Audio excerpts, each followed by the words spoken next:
2026 को आपकी एफआईआर होती है।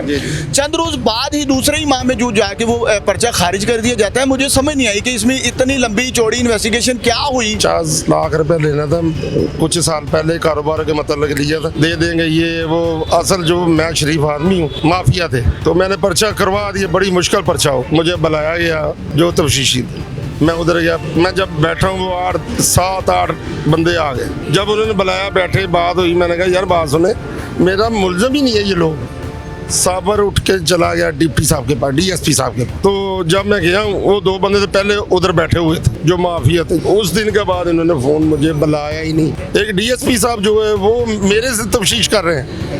अच्छा, उल्टा आपसे तफ्तीश हो रही है। कब दिए, कितने बजे दिए, कितने साल, ये 50 साल मेरी उम्र ही है। मैंने कहा सर मोहल्ले में दिए तो है ना। बिस्मिल्लाहिर्रहमानिर्रहीम, अस्सलाम वालेकुम नाज़रीन। 89 न्यूज़ के साथ आपका खादिम हाफिज इरफान हाज़िर खिदमत है। ये मेरे हाथ में जो आप पेपर देख रहे हैं, ये एफआईआर की कॉपी है जो कि थाना मनामा में जमा करवाई गई एप्लीकेशन इसकी। और ये जो मुकदमा है ये दर्ज किया गया 21/1/2026 को। असल में ये 489F की एफआईआर है। जो मेरे साथ मौजूद हैं ये साहब चौधरी आरिफ साहब, इनकी जानिब से ये एफआईआर दर्ज करवाई गई। कारोबारी कोई लेन देन था जो 50 लाख रुपए का चेक जो है उस पर स्लिप लगवाई गई थी। मुकदमा दर्ज कर दिया जाता है ऑपरेशन टीमों की जानिब से, और इन्वेस्टिगेशन के पास जो है वो मुकम्मल तौर पे इन्वेस्टिगेशन के लिए बाकायदा एफआईआर जो है वो प्रेफर कर दी जाती है। अब इन्वेस्टिगेशन की जो इनके आयु हैं वो इस एफआईआर जैसे ही उनके पास जाती है, इन्वेस्टिगेशन किस हद तक कंप्लीट की गई, क्या इनके साथ कोई इन्वेस्टिगेशन में बिला मुशाफा पार्टियों को बिठाया गया, और जो मामला थे जैसा कि बैंक में जाना, क्योंकि यहाँ पर 161 के बयानात लगाए गए हैं जिसमें इनका बयान भी लगा हुआ है और बैंक का बयान भी लगा हुआ है। जो मैनेजर है उसका भी 161 का बयान लगा हुआ है कि वहाँ पे जाके इन्वेस्टिगेट किया गया, लेकिन बैंक में जो है वो इनका जो चेक था उस पर जो सिग्नेचर थे वो असल जो हक़ाइक़ सामने आए। इन्वेस्टिगेशन टीम के हवाले से अगर बात करूं तो उनका कहना था कि ये फेक सिग्नेचर थे जिसकी वजह से एफआईआर जो है वो चंद रोज़ बाद ही खारिज कर दी गई। अब इसमें असल हक़ाइक़ थे क्या? मेरे साथ मुतासर शख्स मौजूद हैं, इनसे जानते हैं। अच्छा, मुझे बताइएगा, ये आपने जो है 21/1/2026 को आपकी एफआईआर होती है। चंद रोज बाद ही दूसरे ही माह में जो जाके वो पर्चा खारिज कर दिया जाता है। मुझे समझ नहीं आई कि इसमें इतनी लंबी चौड़ी इन्वेस्टिगेशन क्या हुई। 161 के बयानात लगाए गए और अदालत ने भी वहाँ पे, जाहिर है आप बता रहे हैं कि आप अदालत तक पहुँच चुके थे, जाहिर है बंदे ने जो है इंटरम करवाई हुई थी। क्या हक़ाइक़ है इसकी? मैंने 50 लाख रुपए लेना था, कुछ साल पहले कारोबार के मतलब लिया था, आज कल दे देंगे ये वो। असल जो मैं शरीफ आदमी हूँ, तो वो है ज़रा माफिया थे, तो मैंने पर्चा करवा दिया। बड़ी मुश्किल पर्चा हो, ठीक है। उसके बाद जब मुझे बुलाया गया पहली दफ़ा जो तफ्तीशी, मैं उधर गया। पहले गया, क्या नाम था तफ्तीशी का? साबर। यस। वो मैं जब बैठा हूँ वो 7-8 बंदे आ गए। वो एक लड़ने की तो मेरे से लड़ने, कौन लड़ने आ गया? उनका बेटा और नामालूम 3-4 आदमी थे, मतलब जिनके खिलाफ आपने एफआईआर दर्ज करवाई। वो खुद नहीं आया। जब उन्होंने बुलाया, बैठे, बात हुई, मैंने कहा यार बात सुने, मेरा मुलजम ही नहीं है ये लोग। वो किधर है? साबर उठ के चला गया डिप्टी साहब के पास, डीएसपी साहब के पास, मतलब जो आपका आईओ था। भाग के चला गया। उसके बाद वो कह रहे चले डीएसपी साहब बुला रहे हैं। तो जब मैं गया, वो 2 बंदे तो पहले उधर बैठे हुए थे जो माफिया थे, जो बासर अफराद है ये। वो डीएसपी साहब ने मुझसे फिर सवाल कि कब दिए, कितने बजे दिए। मैंने कहा सर मैंने पैसे दिए, मेरा मुलजम किधर है? ये तो सारे बंदे मेरे मुलजम नहीं है। वो कहता ठीक है बुलाएंगे आपको बांध। उस दिन के बाद इन्होंने फ़ोन मुझे बुलाया ही नहीं। अच्छा, पुलिस की जानिब से आपको बुलाया ही नहीं गया उसने? मतलब एक बार ही गए और आपका जो मरकजी मुलजिम था वो आया ही नहीं? एक दिन पहले मैं गया साबर को, मैंने कहा यार वो सुबह तरीक है तो पैसे इनको, उसने कहा यार उसका बेटा है, पैसे आपको मिल जाएंगे, आप 2 दिन का टाइम ले लेंगे, तरीक पर ना जाएं। ठीक है, मैं तरीक पर नहीं गया, मैं अपने वकील को फ़ोन किया, उन्होंने कहा वो तो सुबह विड्रा करके चले गए। अच्छा, बेल ही विड्रा हो गई? जब मैंने उनको फ़ोन किया, मैंने कहा आप अच्छा नहीं किया। कहता मैं क्या करूं, मुझे वो सामने वाला कमरा डीएसपी, उसने कहा था मैं मजबूर हूं। ये आपका आईओ कह रहे हैं कि डीएसपी ने कहा मैं मजबूर नहीं, यहाँ पे डीएसपी साहब कौन है जी इन्वेस्टिगेशन के? गुराया साहब है कोई अपना याद गुराया। अच्छा जी। अच्छा, वो यहाँ पर जो है वो तफ्तीशी की एक रिपोर्ट मेरे हाथ में है जिसने बाकायदा, असल में ये रिपोर्ट जो है ये निकलवाई गई है, ये इनको मिली नहीं थी, ये बमुश्किल जो है वो निकलवाई गई है इनकी जानिब से। अच्छा, इसमें बाकायदा लिखा गया कि ये जो सिग्नेचर थे चेक के ऊपर, जो आप कह रहे हैं कि चेक पे सिग्नेचर उसी बंदे के थे, वो यहाँ पे आपका आईओ लिख रहा है कि भाई सिग्नेचर जो है वो फेक थे। जब एसएचओ पर्चा देने लगा ना, वो उसका बेटा आया, एएसआई तारक, एएसआई सारे बैठे हुए थे। उन्होंने कहा ये चेक किसका? तुम्हारे पापा के साइन पे? हाँ, उसके मेरे पापा के साइन। तो आप इस तरह करें 15 लाख रुपए ले लें, बाद में कर लेंगे। उसके सामने कहा, वो गवाह इसके बाद का 10 ले लें, कभी 15 कह रहे हैं। उसके बाद ये कह रहे आप पुलिस इधर थाने आ गया, अब पैसा कोई नहीं मिलेगा। मैंने कहा चलो अल्लाह वारिस, क्योंकि मरियम साहब वज़ीर आला पंजाब ने कहा बड़ा अच्छा निज़ाम है, तो मेरे ख्याल से निज़ाम अच्छा नहीं है। अच्छा, एक और बात बताएं कि यहाँ पर लिखा हुआ है 161 के बयान जो हैं वो बाकायदा बैंक के मैनेजर के भी लगाए गए हैं। उन्होंने कहा कि वो बाकायदा लिए गए बयान। क्या बैंक के मैनेजर ने वो कोई तस्दीक की है इस चीज़ की कि चेक के ऊपर सिग्नेचर फेक थे या रियल थे? सर, जब कोई साइन उसने किए ना, हल्का फर्क पड़ गया होगा। मैंने कौन सा चेक करे, तो बारी था, महल्लेदार था, हमारे साथ तो रहता है, ठीक है। साइन उसके ही, उसके बेटे ने कन्फर्म किया है, ठीक है। साइन मेरे वाले साहब का ही है, तो पर्चा न दे, पैसे दे दें। वो टाइम लेके चला गया, नहीं आया, फिर उन्होंने 161 के बयान जो हैं वो मैनेजर, बैंक मैनेजर के 161 के बयान लगे हैं। आपका कोई बैंक मैनेजर से रब्ता हुआ? मतलब इस सवाल मैं गया, वो कहता यार ये जो भी कोई नहीं किया, कुछ नहीं दिया।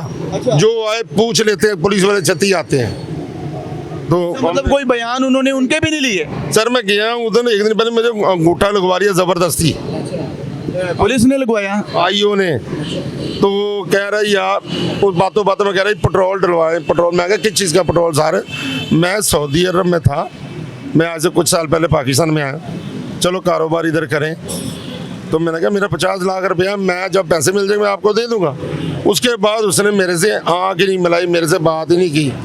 डीएसपी, तो मैं फिर डीएसपी के पास गया हूँ एक दिन पहले, वो नहीं मुझसे पहले उठ के चले गए।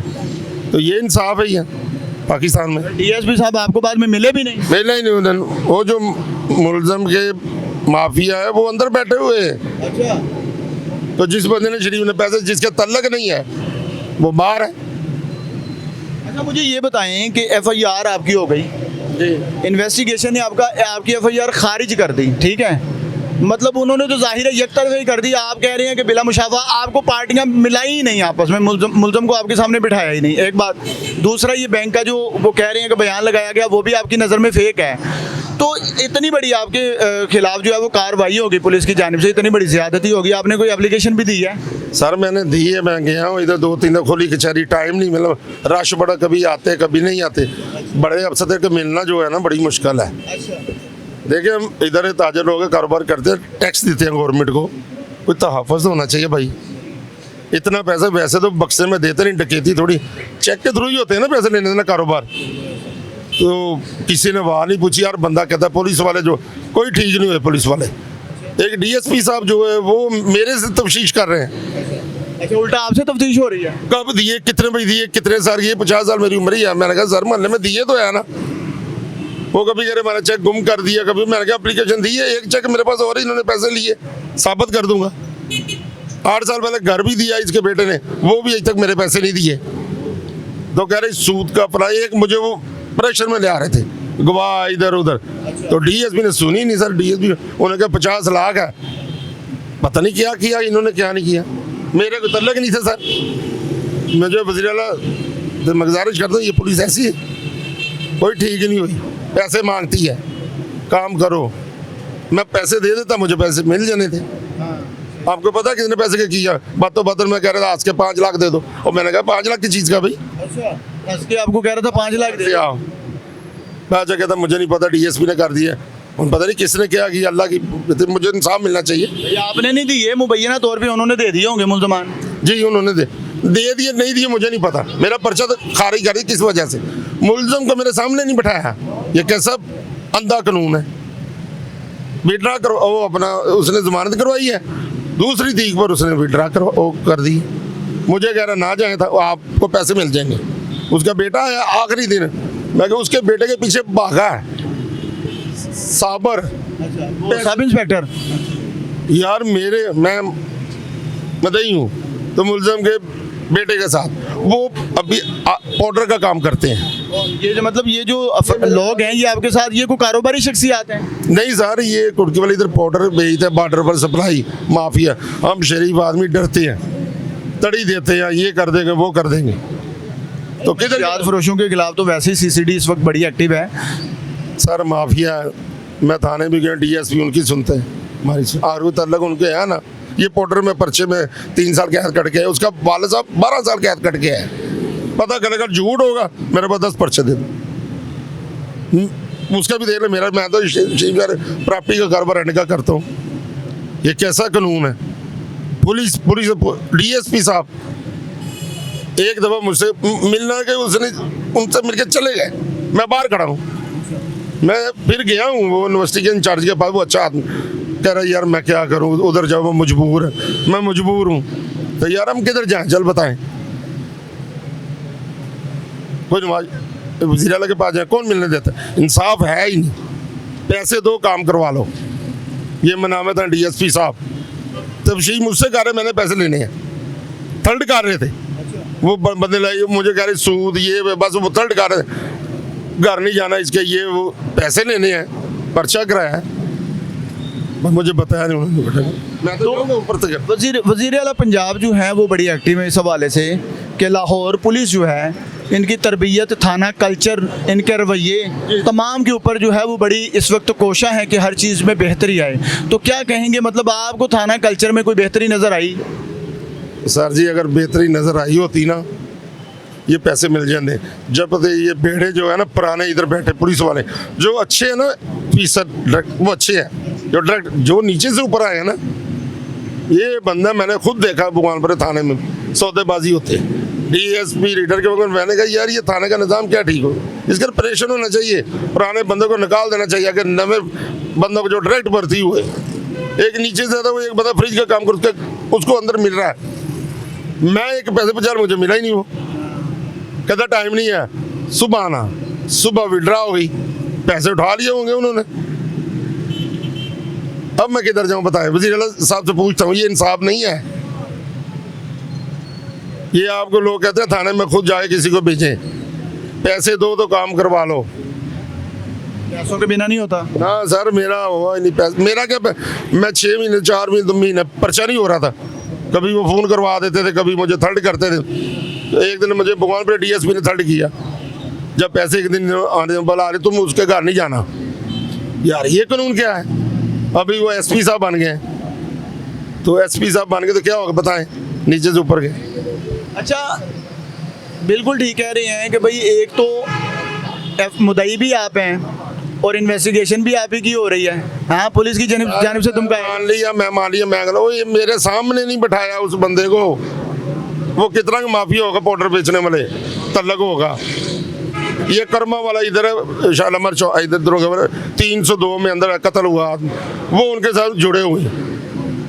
तो हम किधर जाएं? चले मरियम साहब, वज़ीर आला साहब, किधर जाएं? हमें इंसाफ चाहिए। शरीफ आदमी, कारोबारी शख्स जो है वो बेचारा अपनी इज्जत के डर से खामोश हो जाता है। अच्छा, मैं हैरान हूँ कि इन्वेस्टिगेशन विंग एक मेन विंग होता है थाने का, एक कोई भी एफआईआर है, कोई भी मुकदमा, उसकी रीढ़ की हड्डी होती है इन्वेस्टिगेशन विंग। और इन्वेस्टिगेशन डीएसपी तक ये कह रहे हैं कि उन्होंने मिलना गवारा नहीं किया। पहले महीने में एफआईआर दर्ज होती है, 3-4 महीने लगा के मुश्किल से एफआईआर दर्ज करवाई गई, दूसरे ही महीने उन्होंने वो खारिज भी कर दी। अब क्या वजह पेश आई? तो दूसरे महीने नहीं है, 7-8 दिन में। मैं फिर थाने गया हूँ कल परसों, वो तफ्तीशी जो तफ्तीशी था वो कह रहा था भाई यार मैं क्या करूँ, वो डीएसपी वो तफ्तीशी, उसने उनको पहले कहा पैसे दो, पैसे मिल जाने थे, पैसे दे रहे थे, उसके बाद डीएसपी की सिफारिश के लिए चले गए, पर डीएसपी कुछ लग गया। और डीएसपी ने मुझसे ही बातें शुरू कर दी, कहाँ क्यों दिए, नहीं जाना पैसे। और यार पैसे दिए कारोबार कि अब फ्रॉड, ऐसे फ्रॉड 50 लाख रुपए है, आपको धमकाना शुरू कर दिया। बाहर लड़ाई का एक मूड बना दिया ना। इधर से ये बाअसर जो लोग थे वो लड़ने के लिए पहुंच गए, अंदर से पुलिस जो है वो रवैया उनका है। रवैया जो मैं गया ही नहीं बताने, मुझे फोन ही नहीं किया इन्होंने। तो अदालत कह रहे 2 दिन टाइम लगा, उसका बेटा है, मैंने कहा चलो यार पैसे मिल जाएंगे। तो मैं लेट गया उधर 10 बजे के करीब, मैं वकील को कहा था इंतजार में रखाओ। तो उधर गए, उन्होंने कहा वो तो पिट रहा था कि भाग गए, कमांडो एक्शन किया उन्होंने, ये पहली तारीख पर ही। कैसा कानून है, कितना को माफिया हो गया अभी माफिया, ये बंदों पर पर्चे या ना होंगे या पाउडर बेचते हैं, ये को रुकेगा इधर, अगर ना होंगे तो मेरे पास 10 पर्चे दे दें, अब मैं किधर से पैसे लूँ, चले बताएं आप। उनके ऊपर पहले से FIRs हैं, या कह लें कि वो ज़ाहिर है करप्ट माफिया है, तो लेकिन पुलिस का मैं हैरान हूँ कि पुलिस ने आपके साथ ऐसा क्यों किया। सर मेरी बात सुने, भगवानपुर थाने में जब मैं गया हूँ ना, मैं और मेरा बेटा वो हसन था, आगे जो मुलजम है ना जिन्होंने पैसे इन्होंने देने, इसका बेटा, तो एक और आदमी DSP साहब, वो भी गराजा साहब थे ऑपरेशन में, चाय पी रहे थे उसके साथ। तो आपको बताएं, मुझे उन्होंने कहा हाँ आपने घर लिया, मैंने कहा 8 साल पहले सारी इन्होंने बयाना किया मेरे साथ, अब जगह महंगी होगी। उसने कहा तुमने इनके घर नहीं जाना, मैंने कहा सारे अगर पैसे नहीं देंगे तो मैंने घर ही जाना ना, कहाँ जाना है।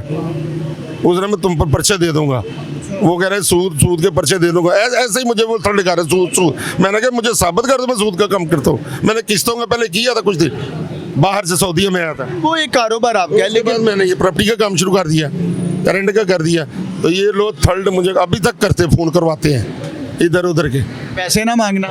तो मैं बताओ सऊदी अरब से इतना कुछ कमा के इधर कारोबार किया, अब क्या करें, वापस चले जाऊँ।